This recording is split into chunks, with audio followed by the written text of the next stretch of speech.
बिना समय गंवाए आगे की ओर चलते हैं। भगवान का चतुर्वेद अवतार। मार्कंडेय जी ने जैमिनी से कहा कि वह ज्ञानी पक्षी इस समय विंध्याचल की कंदरा में निवास करते हैं।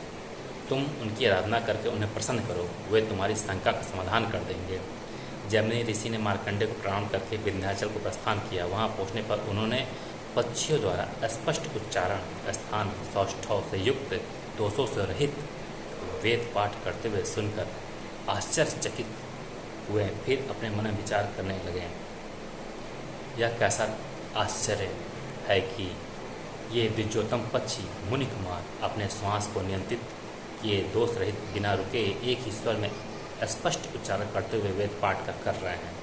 ऐसा जान पड़ता है कि भाई मित्र द्वारा सुख संपत्ति पुत्र आदि सभी त्याग कर देते हैं, परंतु सरस्वती मनुष्य का त्याग कभी नहीं करती। ऐसा विचार करते हुए मुनि ने पर्वत कंदरा के अंदर प्रवेश किया। वहाँ उन्होंने विशाल शिला पर बैठे उन पक्षियों पिंगाच, विबोध, सुमुख, सुपुत्र को दोष रहित स्पष्ट उच्चारण में वेद पाठ करते हुए देखा। जैमिनी ने हर्ष व शोक की मुद्रा में उन पक्षियों से कहा, हे विप्रश्रेष्ठों, तुम्हारा कल्याण हो। मैं महर्षि व्यास का शिष्य जैमिनी हूँ। यहाँ तुम्ही लोगों के दर्शनार्थ आया हूँ। तुम लोगों को पिता के श्राप के कारण तिर्यक योनि में जन्म ग्रहण करना पड़ा, परंतु इसके लिए दुखी नहीं होना चाहिए, क्योंकि यह सब भाग्य का खेल है। ऐसा प्रायः देखने में आता है कि धनी से धनी व्यक्ति महाकंगाल हो जाता है और दरिद्र से दरिद्री व्यक्ति प्रचुर धन संपत्ति वाला हो जाता है। बड़े से बड़ा हत्यारा भी किसी के हाथों नहीं मारा जाता और सदा दूसरों के प्राणों की रक्षा करने वाला दूसरों के हाथों मारा जाता है। ये सभी घटनाएं पुण्य के क्षीण होने पर ही होती हैं। धन, सम्मान, यश, अपयश आदि सब में भाग्य ही मूल कारण है, इसलिए उसको भाग्य पर छोड़कर ना हर्ष करना चाहिए ना शोक ही, क्योंकि हर्ष एवं शोक पर विजय प्राप्त कर लेना ही सच्चा ज्ञान है। इसके बाद पक्षियों ने जैमिनी ऋषि का पाद एवं अर्ध से पूजन करके मुनि को प्रणाम किया एवं कुशल मंगल पूछा। अपने पंखों की शीतल वायु से मुनि के श्रम को दूर किया। फिर बोले, हे महात्मन, आज आपके चरण कमलों का दर्शन करके हम लोगों का जीवन सार्थक हो गया, क्योंकि देवताओं द्वारा पूज्य आपके चरणों का दर्शन आज प्राप्त हुआ। जो पिता की क्रोधाग्नि हम लोगों के शरीर में दाह पैदा करती थी, वह आज आपके दर्शन मात्र से ही शांत हो गई है। आपने यहाँ तक आने का कष्ट कैसे किया? हम आपकी क्या सेवा करें? कृपया आदेश करें। जैमिनी ऋषि बोले, विप्रगण, महाभारत नामक शास्त्र में जो मेरे मन में संदेह है उसी के समाधान के लिए यहाँ आया हूँ। महात्मा मार्कंडेय जी ने उसके समाधान हेतु आप लोगों के पास मुझे आने का निर्देश दिया था, अतः आप लोग हमारे प्रश्नों को सुनकर मेरी शंका दूर करते हुए सविस्तार समझाने की कृपा करें।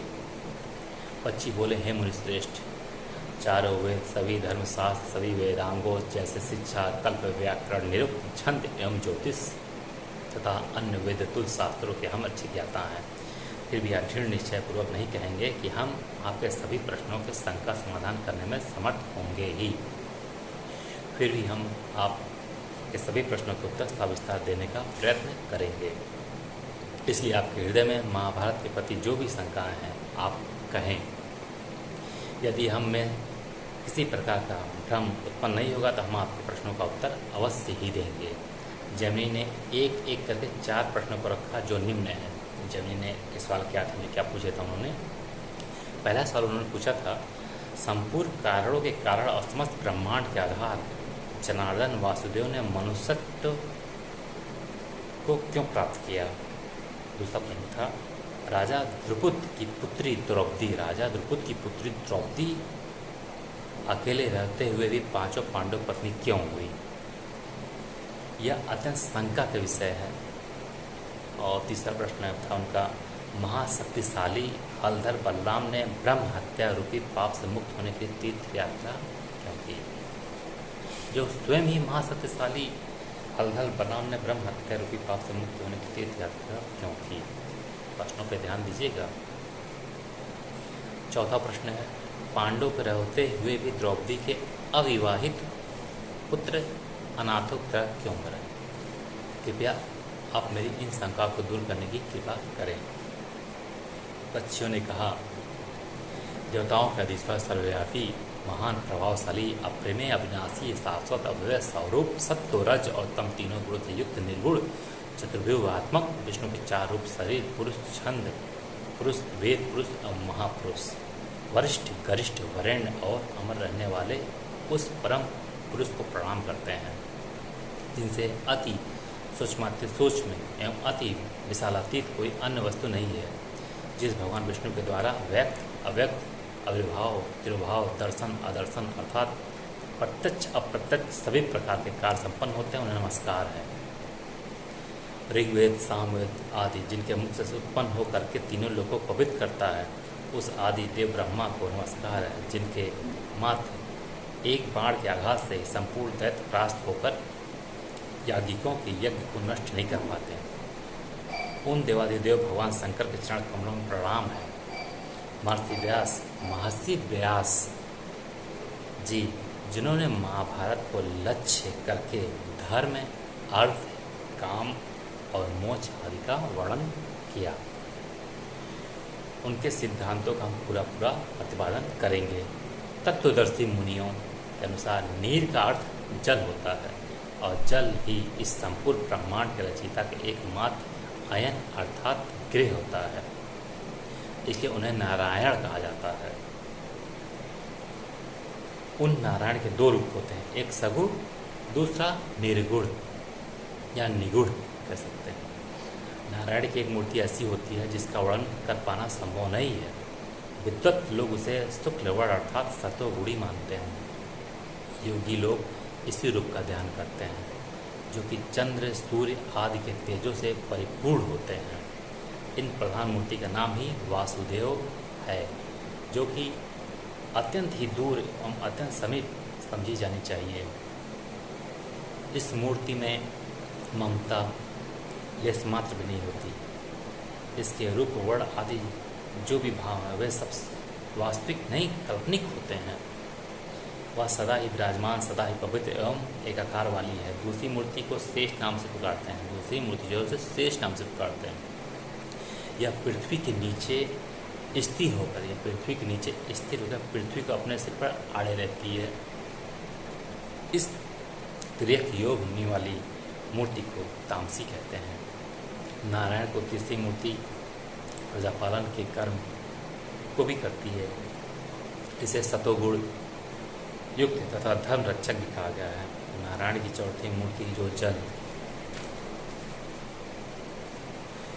के मध्य में स्पर्श या स्पर्शन करती है, वह रजोगुणी मूर्ति इस सृष्टि कार्य को करती है। तो मतलब जो हम देखते हैं, मूर्ति जो नदी के अंदर है, फोटो में तस्वीरों में हम लोग देखते हैं, उस मूर्ति की बात हो रही। रजोगुणी मूर्ति सृष्टि के कार्य को करती है।